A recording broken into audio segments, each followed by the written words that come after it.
新聞先來關心，昨暗這台北市衛生局是閣在公布，聯講公司的烤茶油有檢查出苯便比無符合規定，已經預防性落架。另外，進前這烤茶油的原料供應商維嘉公司，有人查到有濫摻中國進口的烤茶籽，佮標示做國產在地原料，是已經牽涉到詐欺。即馬包含維嘉的採購人員，佮一個中間的廠商，攏已經成壓核准。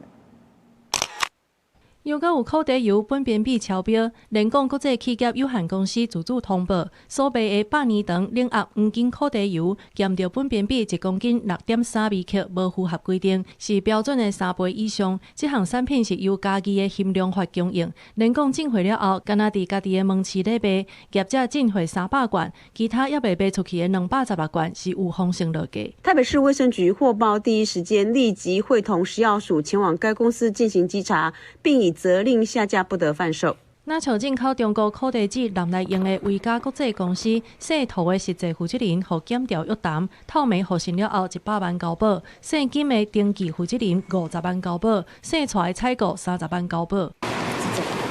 今日地檢署嘉賓暗調調，維嘉聖誕的採購人員，還有聖誕的採購中間商，先後成壓核准。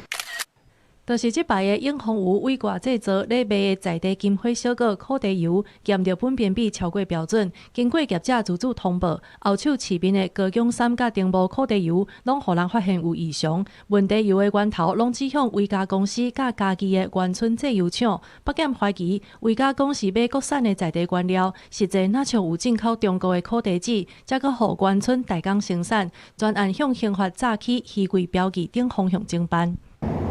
若北檢有動作，加檢同一天也分真濟條路，搜索原村製油廠、梅山茶油生產合作社等等，查扣進貨的單仔，約談業者姓吳的兄弟，先後攏互人請回，會繼續理清烤茶油驗到苯便比的原因，敢有牽涉知情無通報的情形。記者綜合報道。